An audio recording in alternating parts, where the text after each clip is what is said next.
গল্পকথন by Kallol চ্যানেলে আপনারা শুনছেন হুমায়ুন আহমেদের লেখা দূরে কোথায়, আজ 10ম এবং শেষ পর্ব। ওসমান সাহেব বাড়িতেই ছিলেন। হইচই শুনে হারিকেন হাতে বারান্দায় এসে দাঁড়ালেন। তার মুখ ভর্তি দাড়িগোঁফ, দেখতে কেমন সন্ন্যাসী সন্ন্যাসী লাগছে। তিনি শিশুদের গলায় চেঁচালেন, আরে কারা এসেছে? কাউকেই তো চিনতে পারছে না। এই ছোট ছেলেটা কে? চেনা চেনা লাগছে কেন? টগর ছুটে গিয়ে তাকে জড়িয়ে ধরল। তিনি তাকে কোলে তুলতেই সে মুখ লোকালো তার বুকে। তার কেন জানি বড় লজ্জা লাগছে। কাউকে এখন আর মুখ দেখাতে ইচ্ছা করছে না। অপলা বলল, দুলা ভাই, আপনার জামা কাপড় তো সব কাদায় মাখামাখি করে দিল। দিক, তুমি কেমন আছো অপলা? ভালো আছি। আপনি দাড়িগোঁফ রেখে এমন রবীন্দ্রনাথ সেজেছেন কেন? ব্লেড পাওয়া যায় না, ব্লেডের অভাবে এই কাণ্ড। আপনাকে দাড়িগোঁফে কিন্তু ভালোই লাগছে। ওসমান শব্দ করে হেসে উঠলেন, ভরাট গলায় হাসি। টগরও হাসতে শুরু করল, যেন এই রসিকতাটা সে বুঝতে পেরেছে। ওসমান সাহেব বললেন, আজ তোমরা আসবে এটা কিন্তু আমি জানতাম। বাজে কথা বলবেন না দোলা ভাই। বাজে কথা না, তোমাদের জন্য রান্না করতে বলেছি। বাতাসির মাকে জিজ্ঞেস করলেই জানতে পারবে। জানতেন তাহলে স্টেশনে থাকলেন না কেন? সেটা অবৈজ্ঞানিক কাণ্ড হতো। অবৈজ্ঞানিক কিছু তো আমি করতে পারি না। মনের কোনো খেয়ালকে খানিকটা প্রশ্রয় দেয়া যায়, বেশি প্রশ্রয় দেয়া যায় না। কি করে বুঝলেন আজ আমরা আসব? তা জানি না, সকালে ঘুম থেকে উঠেই মনে হলো। টেলিপ্যাথি বোধ হয়। দুজনে আসবে সেটা বুঝিনি। আমার মনে হচ্ছিল তোমরা তিনজনই আসবে। অপলা থেমে থেমে বলল, আপাও আসতো, ছুটি পায়নি তো তাই। বলেই অপলার মনে হলো দুলাভাই যেন অন্য একরকম ভঙ্গিতে হাসলেন। শিশুদের মিথ্যা কথা প্রশ্রয় দেবার মতো ভঙ্গিতে হাসা। মিথ্যাটি না বললেই হতো। দুলাভাই, আমরা আসায় আপনি কি খুশি হয়েছেন? হ্যাঁ। আপনার নির্জন তপস্যায় ব্যাঘাত সৃষ্টি করলাম, তাই না? তপস্যা কিছু না, মহাপুরুষেরা তপস্যা করেন। আমি অতি সাধারণ একজন মানুষ। যাও, গোসল করো, কাপড় বদলাও। চা করতে বলেছি। বাতাসির মা বাথরুমে পানি তুলে দেবে। আপনাদের নাকি পাকা ঘাট দেয়া চমৎকার পুকুর আছে। বৃষ্টির মধ্যে সেই পুকুরে সাঁতার কাটতে নাকি দারুণ মজা। কার কাছে শুনলে? আপার কাছে, আপা বলে দিয়েছে। ওসমান সাহেব একটি দীর্ঘ নিঃশ্বাস ফেললেন। অপলা সুন্দর একটি স্মৃতি মনে করিয়ে দিয়েছে। বিয়ের পরপর রানুকে নিয়ে গ্রামের বাড়িতে এসেছিলেন। শ্রাবণ মাসের এক দুপুরে খুব বৃষ্টি হচ্ছিল। সেই বৃষ্টিতে দুজনে পুকুরে নেমেছিলেন। রানু কিছুতেই নামতে চাচ্ছিল না। তিনি প্রায় জোর করে তাকে রাজি করিয়েছিলেন। তারপর সে আর উঠে আসতে চায় না। যতবার তিনি বলেন, রানু চলো উঠা যাক, রানু ততবারই বলে, আর একটু, আর একটু। সুখের উপকরণ চারদিকে ছড়ানো থাকে। আমরা প্রায় কোনো সময় তা বুঝতে পারি না। হঠাৎ এক সময় তার দেখা পাই এবং অভিভূত হয়ে পড়ি। অপলা পুকুরে গোসল করতে যাবে বলে ঠিক করল। বাতাসির মা আপত্তি করবার চেষ্টা করছে। এই ভর সন্ধ্যায় খোলা চুলে পুকুরে নামা ঠিক না, কিন্তু তার আপত্তি গ্রাহ্য হয়নি। টগরও তার খালামুনির সঙ্গে পুকুরে নামবে, সেও নাকি সাঁতার কাটবে। ঝুপঝুপ করে বৃষ্টি পড়ছে। ওসমান সাহেব ছাতা মাথায় দিয়ে একটি হারিকেন হাতে পুকুর ঘাটে এসেছেন। জলে নেমেছে টগর এবং অপলা। বাতাসি পানিতে পা ডুবিয়ে পুকুর ঘাটে বসে আছে। ওসমান সাহেব বললেন, বেশি দূর যেও না অপলা। আমাকে নিয়ে ভয় নেই দুলাভাই, আমি চমৎকার সাঁতার জানি। আপনি টগরকে উঠিয়ে নিয়ে চলে যান, ওর ঠান্ডা লাগবে। তুমি না উঠলে ও উঠবে না। আমি এখানে অনেকক্ষণ থাকব, বৃষ্টি না থামা পর্যন্ত উঠব না। ওসমান সাহেব মৃদু হাসলেন, কিছু বললেন না। বিশেষ ঘটনা কি মানুষের জীবনে বারবার ফিরে আসে? ঠিক অপলার মতো গলায় রানুও তো একদিন এই কথাই বলেছিল। সেদিন অবশ্য তিনি রানুর পাশে ছিলেন।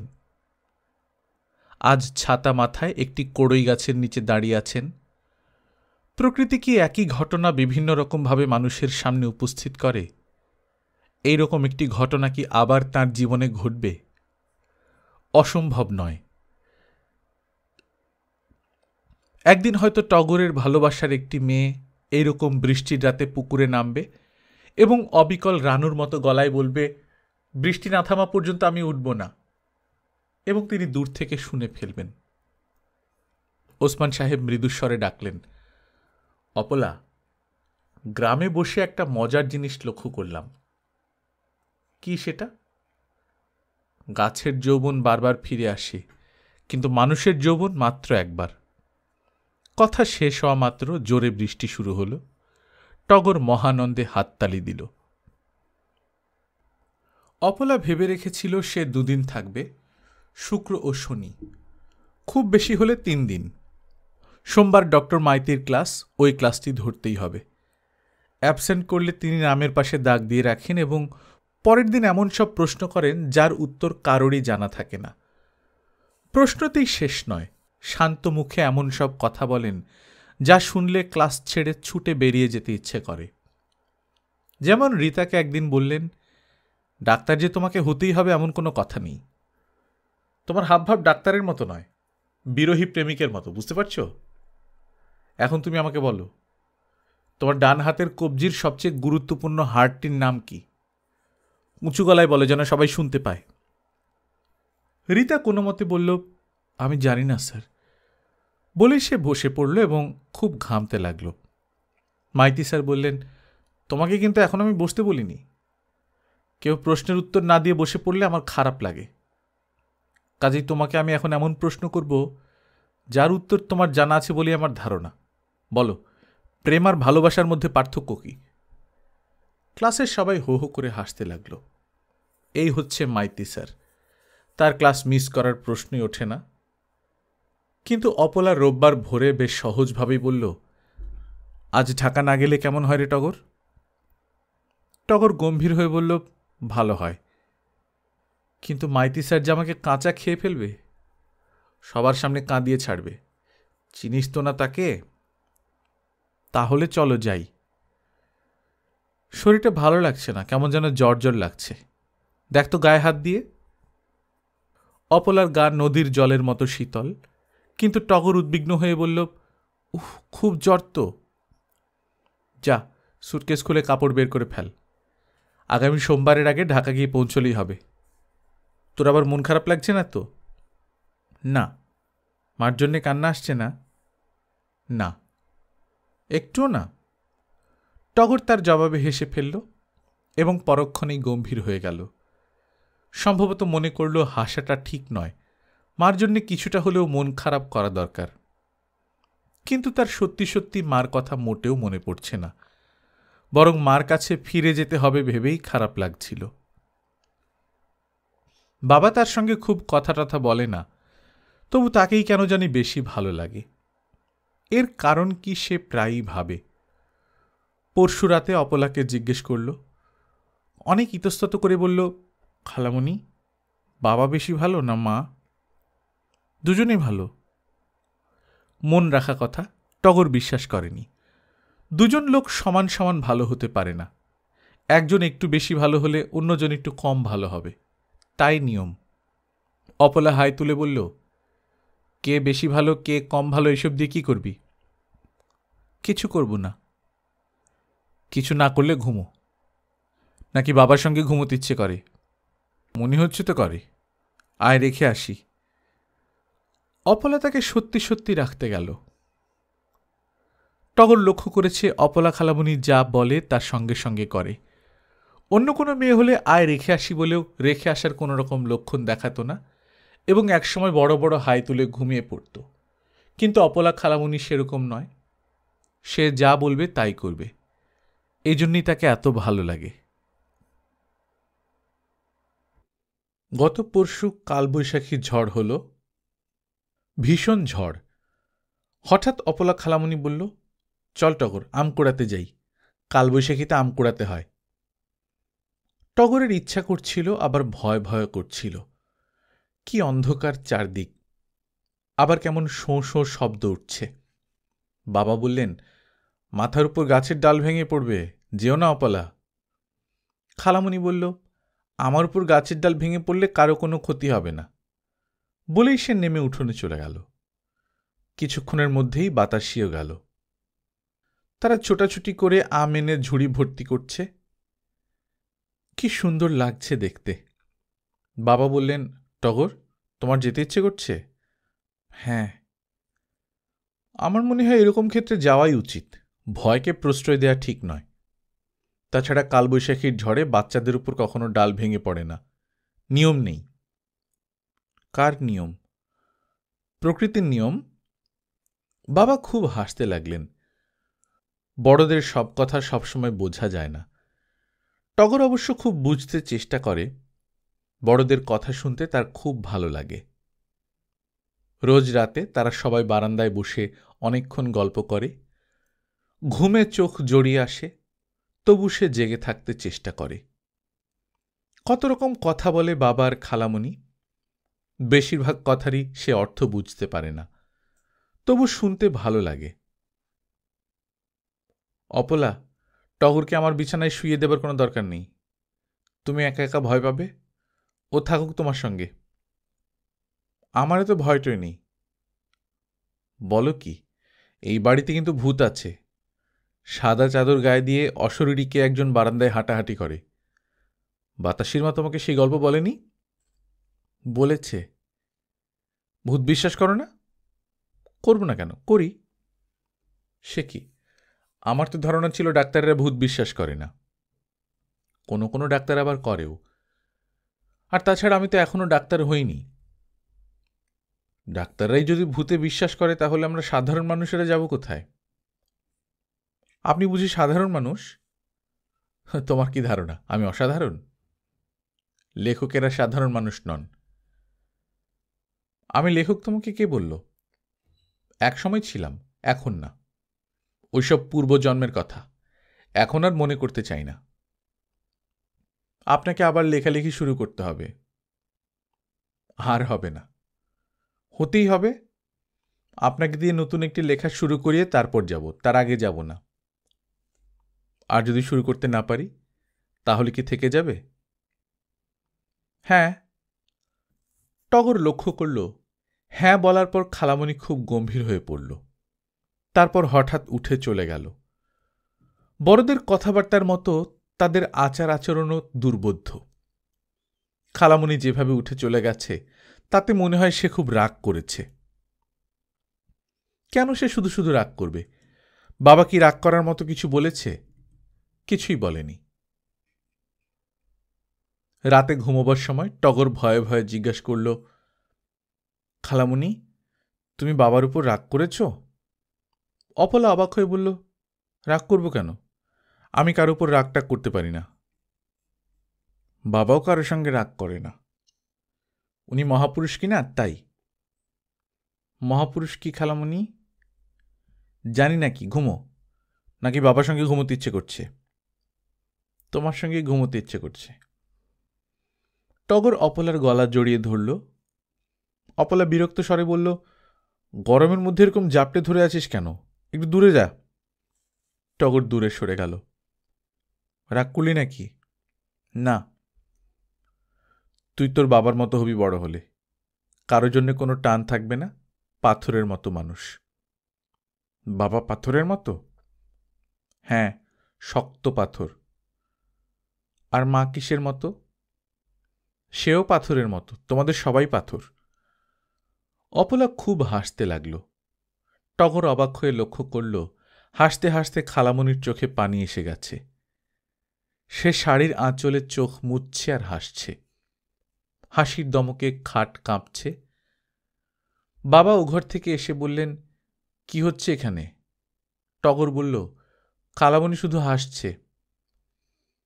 শুধু শুধু কেউ এরকম হাসে? অপলা গম্ভীর হয়ে বলল, আমি হাসি।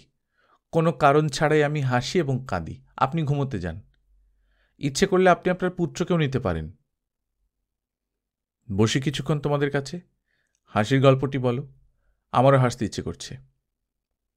আমার আর করছে না, ঘুম পাচ্ছে। বাবা উঠে চলে গেলেন। টগর অনেক রাত পর্যন্ত জেগে রইল। তার কেবলই মনে হতে লাগলো খালামণি এখানে এসে বদলে গেছে। তার ধারণা তার বাবাও সেটা জানেন, এবং তিনিও তারই মতো জেগে জেগে খালামণির ব্যাপারটা ভাবেন। তাকে একদিন জিজ্ঞাসা করতে ইচ্ছে করে কেন খালামণি এরকম করছে। পরশুদিনের আগের দিন বিকেলে খালামণি বলল, আজ নদীর পাড়ে যাব, একটা নৌকা ভাড়া করে খুব ঘুরব। দুলাভাই তৈরি হয়ে নিন, ফ্লাস্কে করে চা নিয়ে যাব, দৃশ্য দেখতে দেখতে যাব। বাবা বললেন, নদী তো অনেক দূর, 4-5 মাইল হবে। হলে হবে, আপনি তৈরি হন, খাতা কলম সঙ্গে নিন, হঠাৎ কোনো ভাব এসে গেলে লিখে ফেলবেন। ঝড় বৃষ্টি হতে পারে।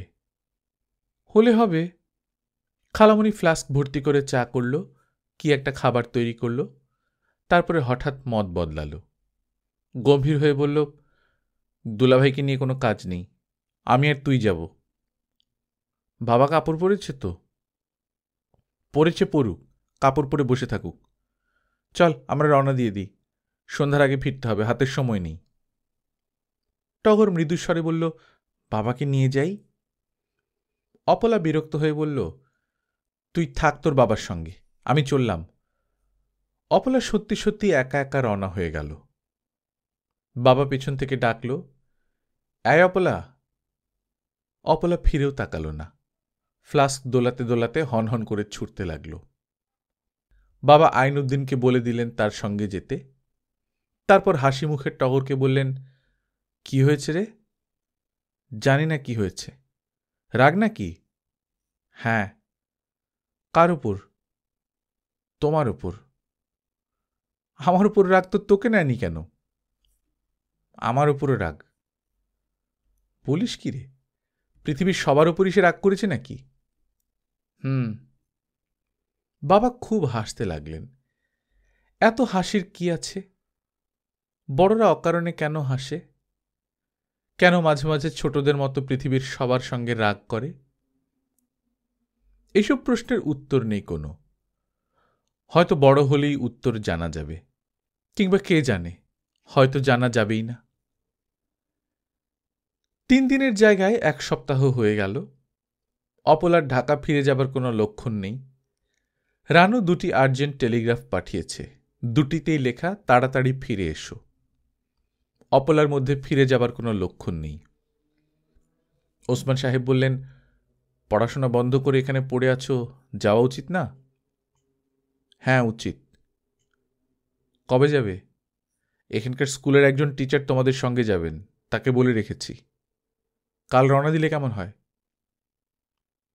আপনি যাচ্ছেন না? আমি আরো কয়েকদিন থাকব। তাহলে আমিও থাকব, টগরকে কারোর সঙ্গে পাঠিয়ে দিন। কি বলছো তুমি? ঠিকই বলছি। এক রাতে ঘুম ভেঙে টগর দেখল অপলা কাঁদছে। সে ফিসফিস করে বলল, কি হয়েছে? অপলা ধরা গলায় বলল, জানি না কি হয়েছে।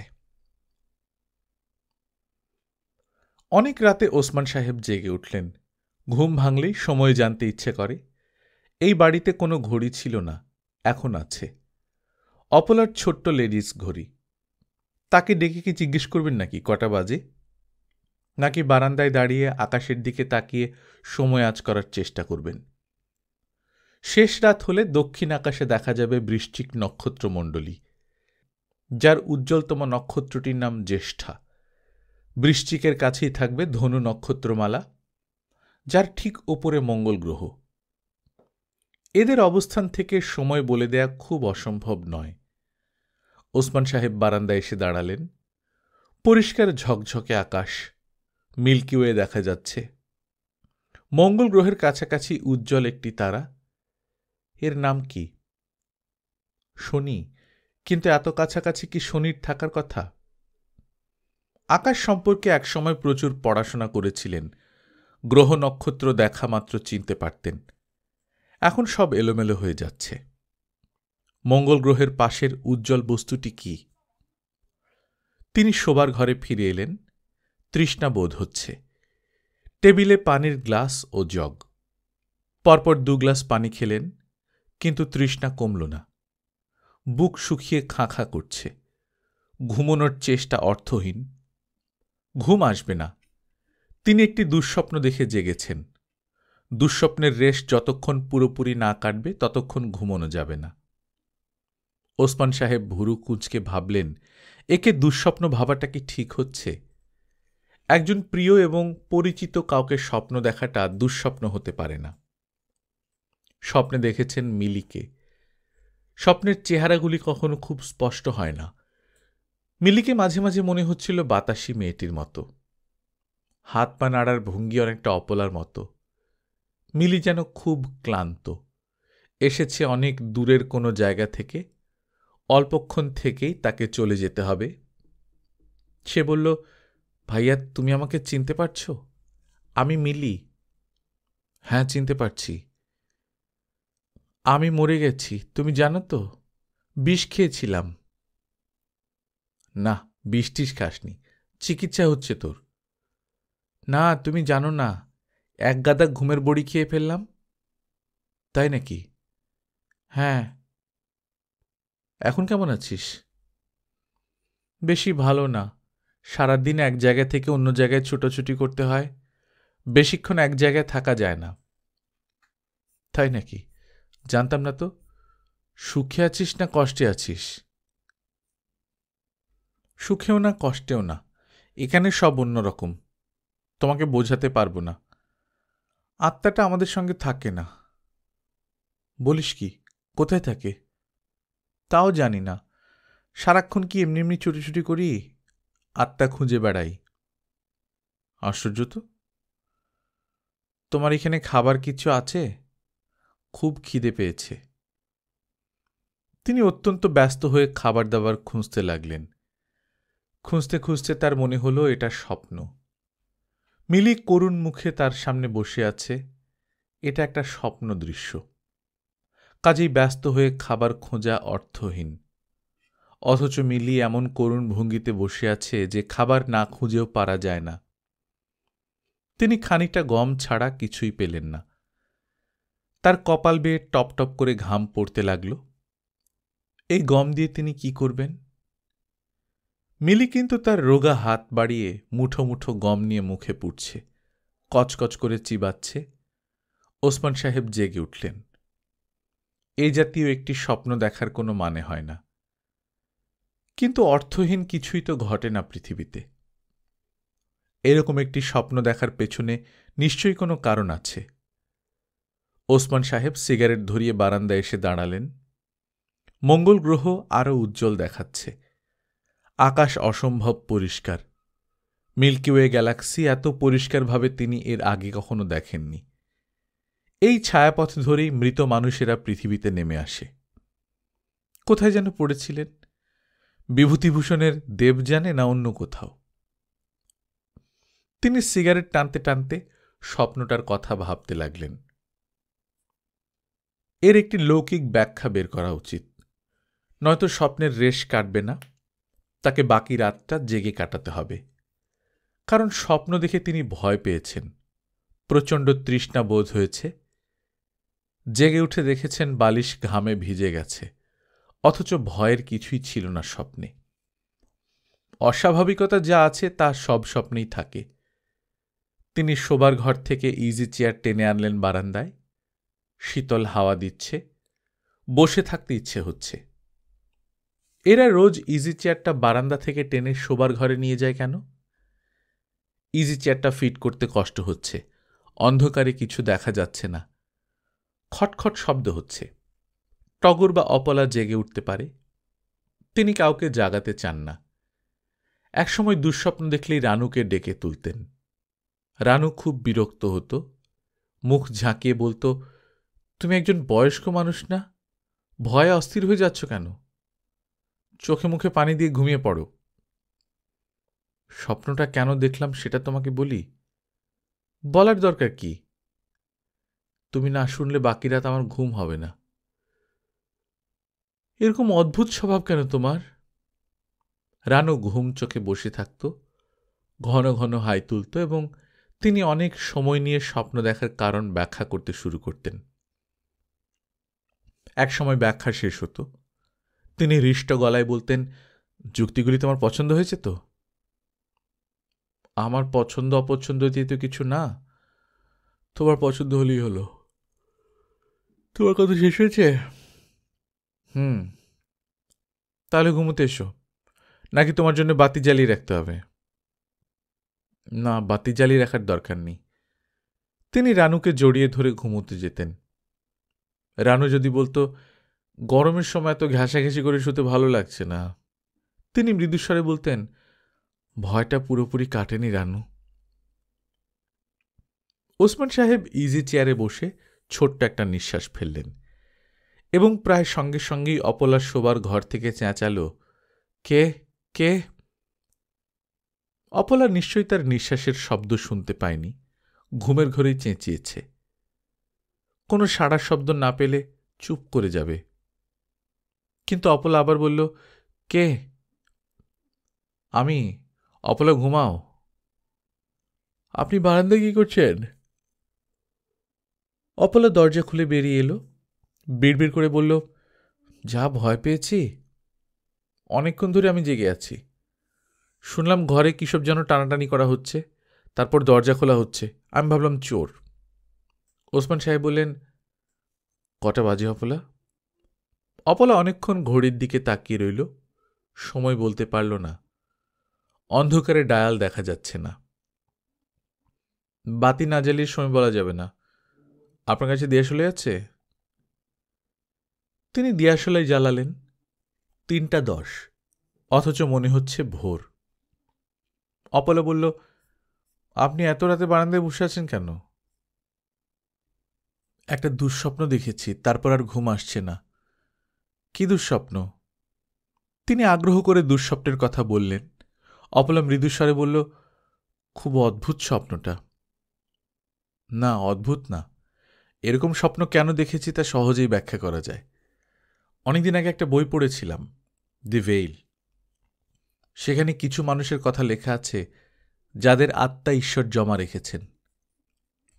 তারা ব্যাকুল হয়ে স্বর্গমর্তে তাদের আত্মা খুঁজছে। গল্পটা খুব দাগ কেটেছিল। এই গল্পটি হয়তো একটু অন্যভাবে এসেছে। মিলিয়াপা বসে বসে গম খাচ্ছে, এটা দেখলেন কেন? ও খুব দুঃখী মেয়ে, অভাবী মেয়ে। ওর দুঃখটা স্বপ্নে এই ভঙ্গিতে এসেছে। ওর প্রতি আমার খুব মমতা। উনি কেমন আছেন? জানি না। জানবার চেষ্টাও বোধহয় করেননি। তিনি জবাব দিলেন না। অপলা হাই তুলে বলল, শীত লাগছে। আপনার লাগছে না? লাগছে। কাছেই কোথাও শিলাবৃষ্টি হয়েছে, শীত লাগছে সেই কারণে। আপনার পৃথিবীর সব প্রশ্নের জবাব জানেন নাকি? না, তা জানি না, তবে জবাব পেতে চেষ্টা করি। অনেকেই সেটা করে না। না হলে চৈত্র মাসের রাতে হঠাৎ বাতাস এত ঠান্ডা হবে কেন, সে নিয়ে আমি ভাবছিলাম। ওসমান সাহেব হাসলেন। অপলা হাসল না। কেন জানি সে হঠাৎ গম্ভীর হয়ে পড়ল। ঘুমোতে যাও অপলা। আপনি ঘুমেন না? না, আমি কারো খানিক্ষণ বসে থাকব। বসে বসে জটিল সব প্রশ্নের উত্তর ভাববেন? তা বলতে পারো। তিনি সিগারেট ধরালেন।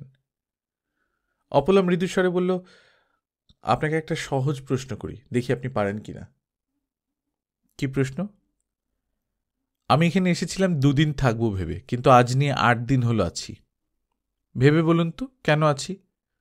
দয়া করে সত্যি কথাটা বলবেন। আমি জানি না। আপনি জানেন, খুব ভালো করেই জানেন। ঘুমোতে যাও।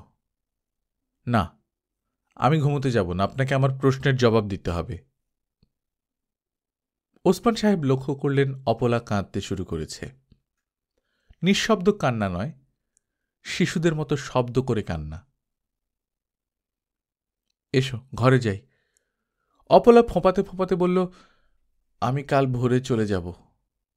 যাবার আগে জানতে চাই যে আপনি জানেন কেন আমি এখানে এতদিন থাকলাম। আমি জানি, জানব না কেন?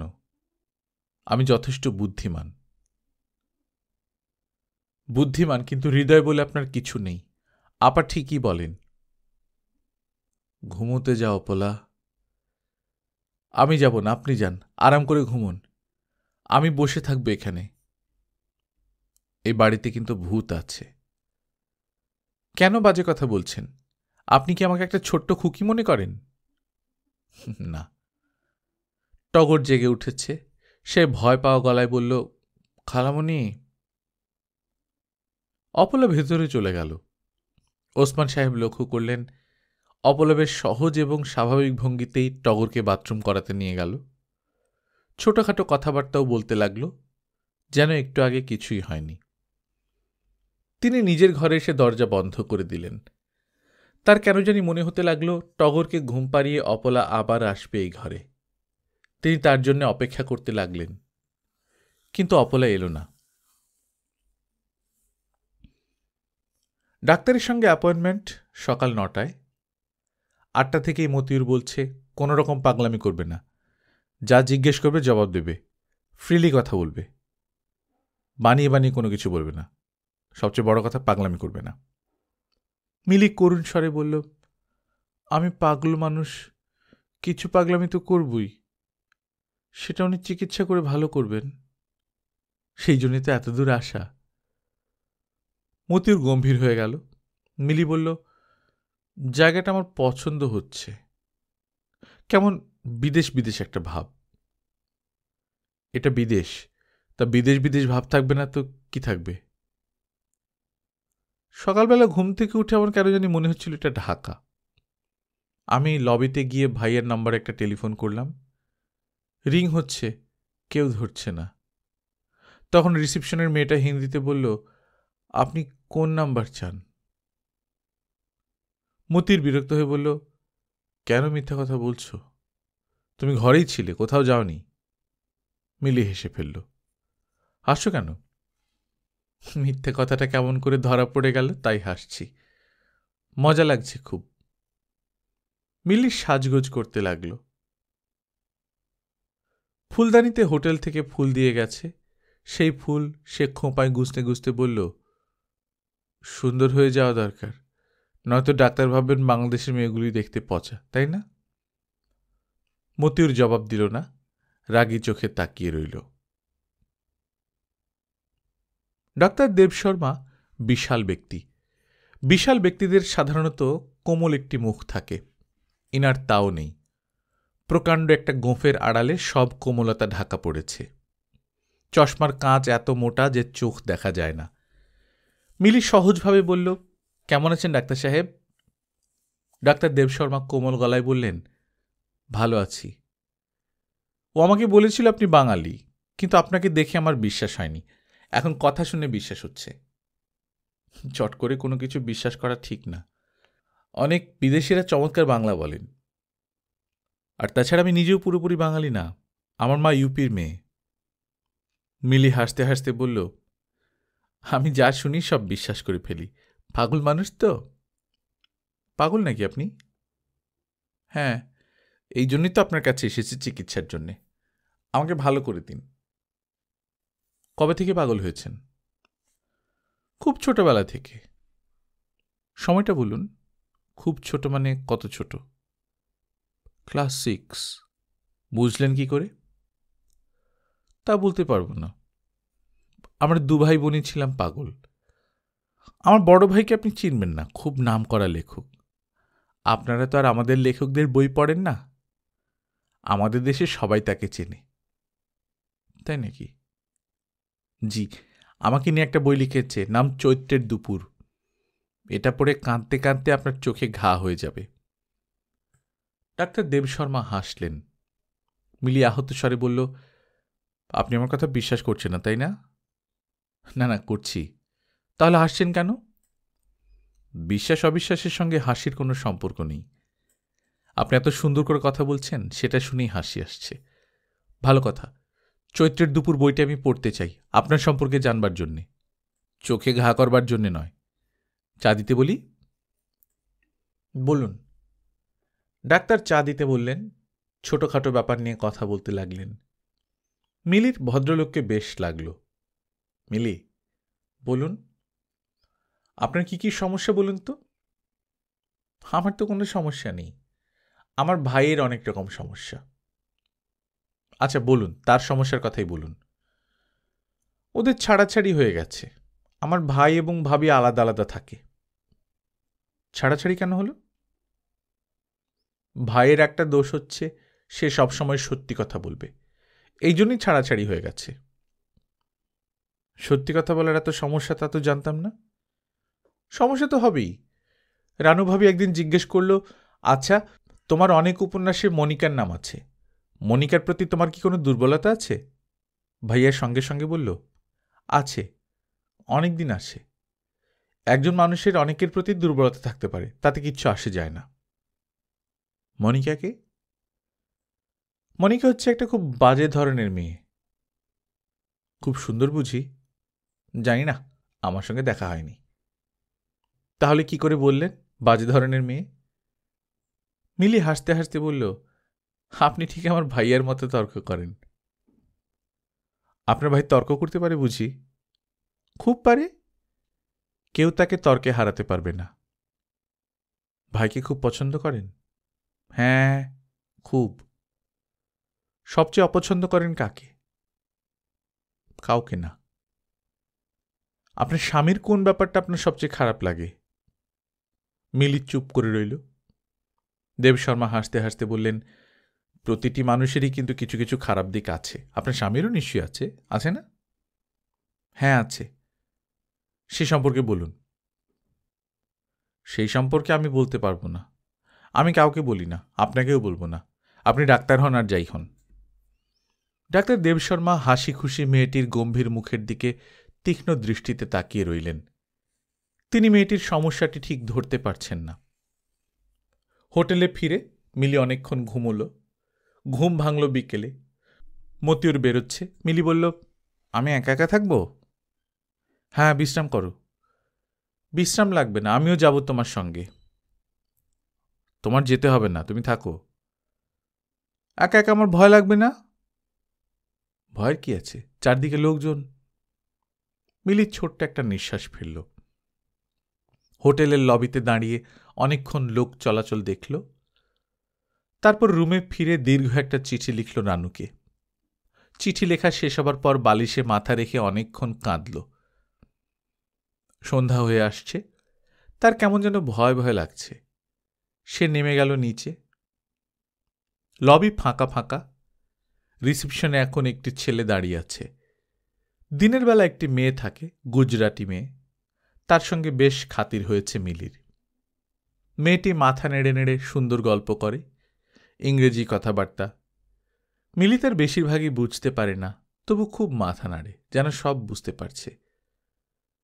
ওই মেয়েটি থাকলে বেশ হতো, তবু গল্প করা যেত। মিলি আবার উঠে এলো ওপরে। ঘর অন্ধকার, ঢুকতে ভয় লাগছে। সুইচ টিপলে বাতি জ্বলবে, কিন্তু বাতি জ্বালাতে ইচ্ছা করছে না মিলির। খাটে বসে রইল মিলি চুপচাপ। ঘর অন্ধকার থাকলেই তার বাচ্চাটির কথা মনে পড়ে। এখন যেমন মনে হচ্ছে, যেন সে খাটে ঘুমিয়ে আছে। হঠাৎ ঘুম ভাঙল। দুবার মা মা বলে ডাকল, তারপর উঠে বসল। একা একা খাট থেকে নামতে গিয়ে পড়ে গেল নিচে। চিৎকার করে সে কাঁদছে, কিন্তু কেউ শুনতে পারছে না। সবাই এখন একতলার ঘরে বসে ভিসিআর দেখছে। ভিসিআরে খুব ধুমধাড়াক্কা ছবি হচ্ছে, সবাই দেখছে। কেউ তার কান্না শুনতে পাচ্ছে না। মিলি ছটফট করতে লাগল। মাঝে মাঝে তার এমন কষ্ট হয়, ইচ্ছে করে কৌটো খুলে ঘুমের ওষুধগুলো বের করতে। না, সে খাবে না, শুধু দেখবে, তাকিয়ে তাকিয়ে দেখবে। বোতলটার দিকে তাকিয়ে থাকতেও কেন জানি ভালো লাগে। মিলির সুটকেস খুলল। দরজার কাছে শব্দ হল। মতিউর ফিরে এসেছে নাকি? মিলি উৎকর্ণ হয়ে রইল। না, মতিউর না। মিলি বোতল বের করল। সব মিলিয়ে 56টি ট্যাবলেট আছে। একটি বেশিও না, কমও না, গুনে রাখা ট্যাবলেট। এখন সে আবার গুনবে। গুনতে গুনতে সে কাঁদবে। নিজের কথা ভেবে কাঁদবে, তারপর মেয়েটির কথা ভেবে কাঁদবে, রানু ভাবি এবং ভাইয়ার কথা ভেবে কাঁদবে। তারপর আবার বোতলটি লুকিয়ে রাখবে সুটকেসে। মতিউরের ফিরতে অনেক দেরি হল। সে পথ হারিয়ে ফেলেছিল। অচেনা শহরে একা একা অনেকক্ষণ ঘুরতে হয়েছে। সে এসে দেখল মিলি দরজা খোলা রেখে ঘুমোচ্ছে।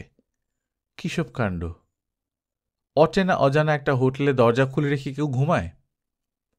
অন্য কিছু না হোক, জিনিসপত্র তো নিয়ে যেতে পারত। একটা সুটকেস হাতে নিয়ে নেমে গেলে কে ধরতে পারত?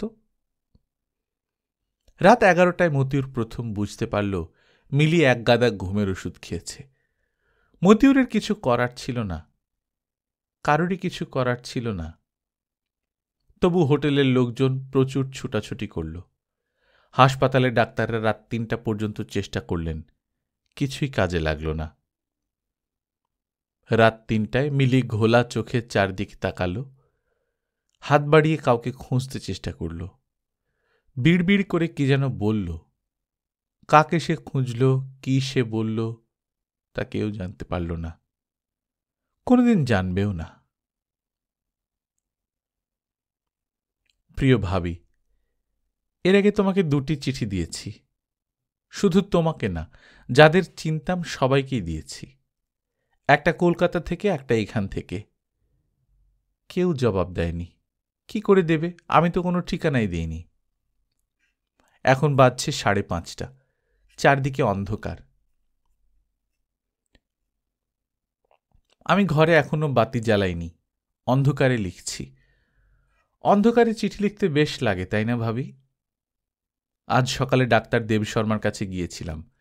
বিশাল পর্বতের মতো এক ভদ্রলোক, রাগী রাগী চেহারা। ভদ্রলোককে দেখে প্রথমে যা ভয় পেয়েছিলাম, পরে দেখি ভয়ের কিছু নেই। বেশ হাসি খুশি মানুষ। চা খাওয়ালেন। মজার ব্যাপার কি জানো ভাবি? চায়ের সঙ্গে বিস্কিট ছিল। ভদ্রলোক চায়ে বিস্কিট ডুবিয়ে ডুবিয়ে খাচ্ছিলেন। এত বড় একজন ডাক্তার এরকমভাবে বিস্কিট খায়? আমার যে হাসি লাগছিল। সেই বিস্কিট ভেঙে চায়ের কাপে পড়ে গেল। তিনি আবার একটা চামচ দিয়ে সেই বিস্কিট তুলতে গিয়ে নিজের শার্টে ফেলে দিলেন। একটু হলে আমি হেসে ফেলতাম। ভাগ্যিস হাসি চেপে রাখতে পেরেছি, না পারলে কি একটা লজ্জার কাণ্ড হতো বলো দেখি। ভাবি, আমি এখন আমার রুমে একা। ও বেড়াতে গেছে, আমাকে সঙ্গে নেয়নি। পাগল মানুষকে নিয়ে কোন ঝামেলা হয় সেই ভয়ে। আমার যেতে ইচ্ছে করছিল না। শহরটা যা নোংরা। তবে হোটেলটা খুব সুন্দর। সিনেমায় যেরকম হোটেল থাকে সেই রকম। রিসেপশনে একটা মেয়ে থাকে, ওর নামটা এখন মনে পড়ছে না। ওই মেয়েটা ভালো, আমার মতো বকবক করে, তবে মেয়েটার খুব একটা বাজে স্বভাব আছে। সেটা চিঠিতে লেখা যাবে না। তোমার সঙ্গে যখন দেখা হবে তখন বলবো। আমার বলতে মনে না থাকলে তুমি মনে করিয়ে দিও।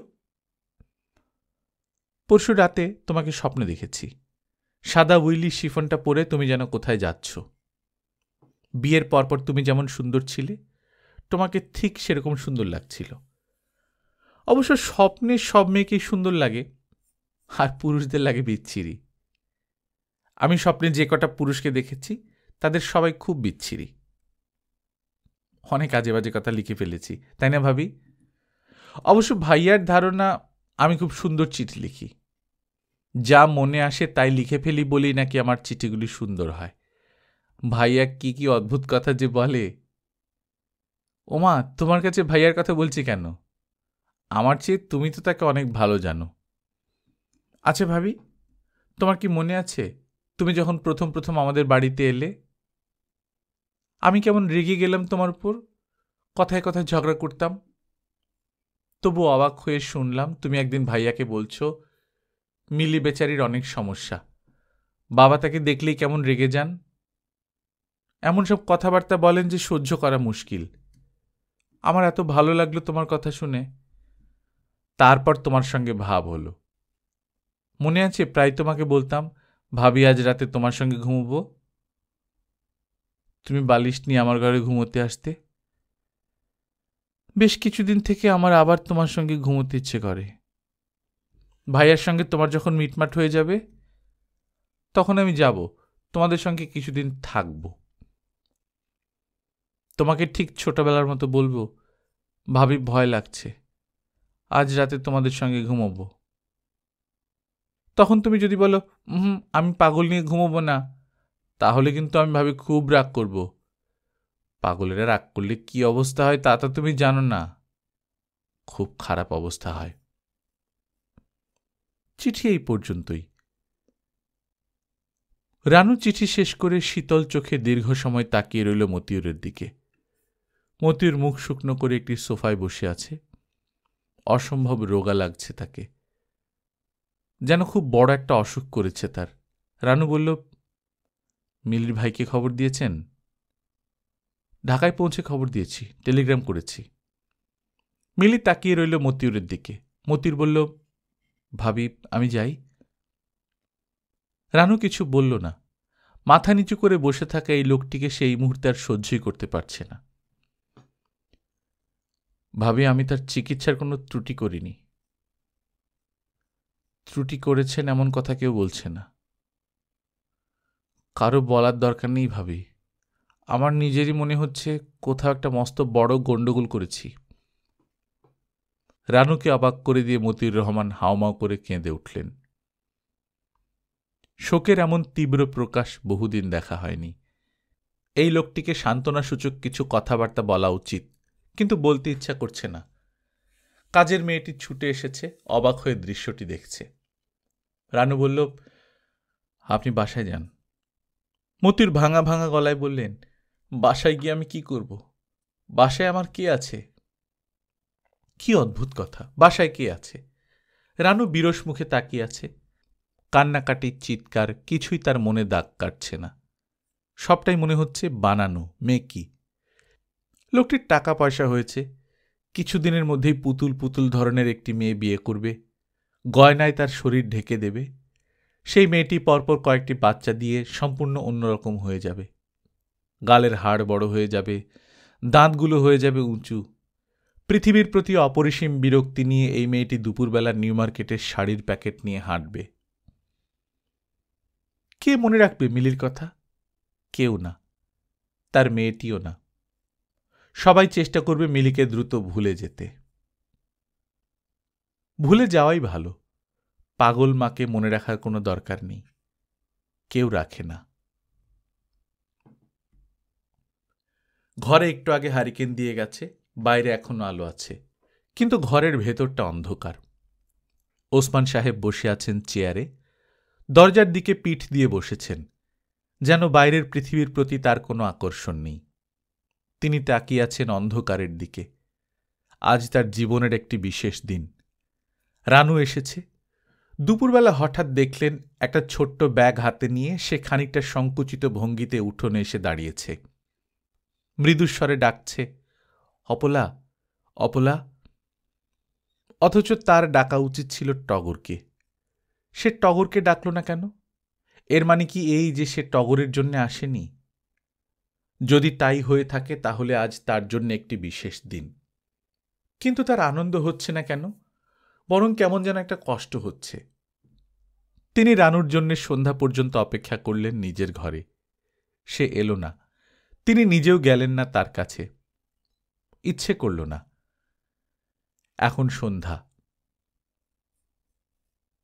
বারান্দায় টগরের হইচই শোনা যাচ্ছে। সে তার আনন্দ কিছুতেই সামলাতে পারছে না। রানু কথা বলছে অপলার সঙ্গে। রানুর গলা তিনি কিছুতেই শুনতে পাচ্ছেন না, কিন্তু অপলার গলা শোনা যাচ্ছে। তুমি খুব চিন্তা করেছ আমাদের জন্য, তাই না আপা? পরশুদিন আমরা চলে যেতাম, সব ঠিকঠাক হলো। তারপর হঠাৎ টগরের গা গরম, পুকুরে খুব ঝাপাঝাপি করেছে তো, সেই থেকে ঠান্ডা লেগে জ্বর। রানু কিছু বলল। তার পরপরই তিনি অপলার হাসির শব্দ শুনলেন। সেই হাসিও চট করে থেমে গেল। ওসমান সাহেব উঠে দাঁড়ালেন। টেবিলে কাগজ কলম সাজানো, একটি পেন্সিল পর্যন্ত আছে। হারিকেন জ্বলছে। আধো আলো আধো ছায়া পরিবেশ। দীর্ঘদিন পর টেবিলটি তাকে চুম্বকের মতো আকর্ষণ করল। কেন যেন মনে হচ্ছে অরণ্যের গল্পটি তিনি এখন লিখতে পারবেন। অরণ্য এগিয়ে আসছে, গ্রাস করছে শহরকে। আতঙ্কগ্রস্ত শহরের মানুষ নিঃশব্দে অপেক্ষা করছে। কাগজ কলম নিয়ে বসার আগে রানুর সঙ্গে দেখা করা উচিত, কিন্তু কেন যেন ঘর থেকে বেরোতে ইচ্ছে করছে না। দীর্ঘদিন পর তিনি আবার লিখতে বসলেন। আগের মতো কলম আটকে গেল না।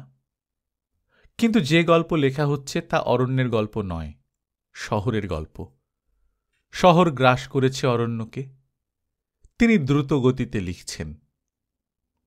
সন্ধ্যার পর থেকে নীলুর কেমন যেন লাগতে লাগল, এক ধরনের অস্বস্তি। হঠাৎ ঘুম ভাঙলে যেরকম লাগে সেরকম। সমস্ত শরীর ঝিম ধরে আছে, মাথার ভেতরটা ফাঁকা ফাঁকা। নীলু বারান্দায় এসে দাঁড়াল। এই বাড়ির বারান্দাটা সুন্দর। কল্যাণপুরের দিকে শহর তেমন বাড়তে শুরু করেনি, গ্রাম গ্রাম একটা ভাব আছে। বারান্দায় দাঁড়ালে ঝিলের মতো খানিকটা জায়গা চোখে পড়ে। গত শীতের আগের শীতে ঝাঁকে ঝাঁকে বুনো হাঁস নেমেছিল। কি অদ্ভুত দৃশ্য! এই বছর নামবে কিনা কে জানে, বোধ হয় না। শহর এগিয়ে আসছে, পাখিরা শহর পছন্দ করে না। অনেক রাতে রানু এসে দাঁড়াল দরজার পাশে। তিনি এমনভাবে তাকালেন যেন রানুকে চিনতে পারছেন না, এ যেন অচেনা কেউ। রানু বলল, কেমন আছো? ভালো। তুমি ভালো আছো রানু? হ্যাঁ, কি করছো, লিখছ? তিনি মাথা নাড়লেন। রানু বলল, লেখা এগুচ্ছে? হ্যাঁ।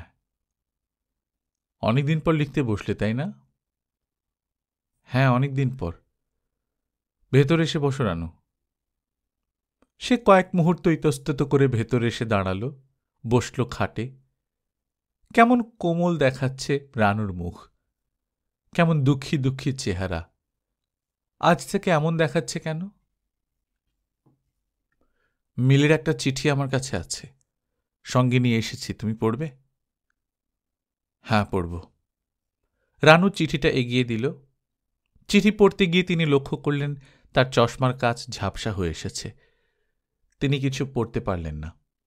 রানু মৃদুস্বরে বলল, মিলির খবরটা পেয়ে তোমার জন্য আমার খুব খারাপ লাগছিল। তোমাদের দুই ভাই বোনের মধ্যে কোথায় যেন একটা মিল আছে, খুব বড় রকমের মিল। অনেক ভেবেছি, কিন্তু বের করতে পারিনি।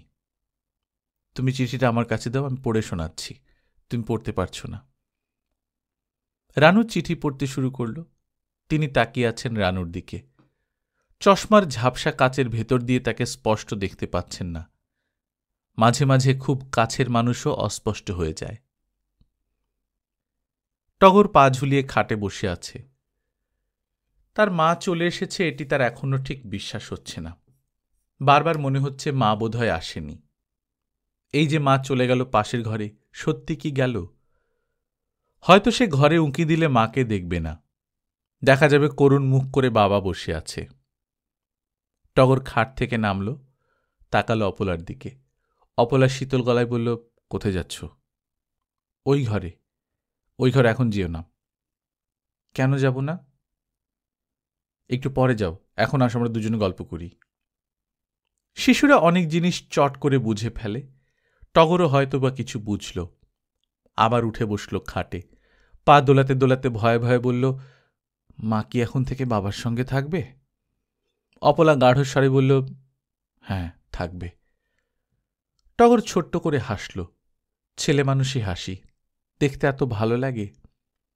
খালামণি, বলো, সত্যি থাকবে? হ্যাঁ, থাকবে। তুমি কি করে জানো? আমি জানি। টগর আর কিছু বলল না, পা দুলাতে লাগল। তার মনে হলো খালামণি কাঁদছে। খালামণি এখন অন্যদিকে তাকিয়ে আছে, তার মুখ দেখা যাচ্ছে না, কিন্তু টগর বুঝতে পারছে। তুমি কাঁদছ কেন খালামণি?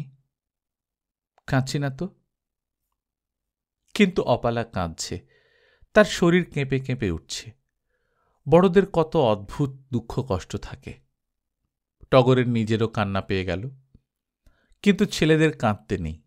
সে প্রাণপণে নিজের কান্না সামলাবার চেষ্টা করতে লাগল। অপলা ধরা গলায় বলল, টগর, তুমি শান্ত হয়ে বসে থাকবে এখানে, বাবার ঘরে যাবে না, কেমন? আচ্ছা। আমি একটু নিচে যাব, একা একা হাঁটব। কেন? অপলা চোখ মুছে শান্ত গলায় বলল, বড়দের মাঝে মাঝে একা থাকতে ইচ্ছে করে। রাত অনেক হয়েছে। ওসমান সাহেব মাথা নিচু করে লিখে যাচ্ছেন। টগর ঘুমিয়ে পড়েছে। রানু রেলিং ধরে দাঁড়িয়ে আছে। কি অপূর্ব জ্যোৎস্নার রাত। উঠোনে একা একা দাঁড়িয়ে আছে অপলা। কি দেখছে সে?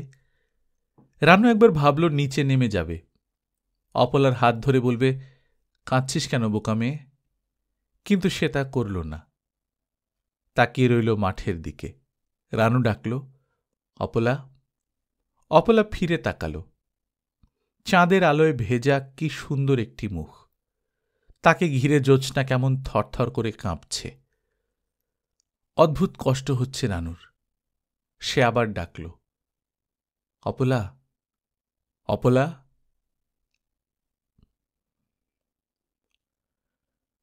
গল্পকথন বাই কল্লোল চ্যানেলে আপনারা শুনছিলেন হুমায়ুন আহমেদের লেখা দূরে কোথায়। আজ 10ম পর্বের মাধ্যমে শেষ হয়ে গেল। আমরা নিয়মিত গল্প পাঠ করে শোনাচ্ছি। আপনারা যারা প্রথমবার মতো শুনছেন কাইন্ডলি সাবস্ক্রাইব করে নেবেন। গল্প পাঠ ভালো লাগলে বন্ধুদের সঙ্গে শেয়ার করবেন। নিজে ভালো থাকবেন, আশেপাশের লোকজনকে ভালো রাখবেন। টাটা।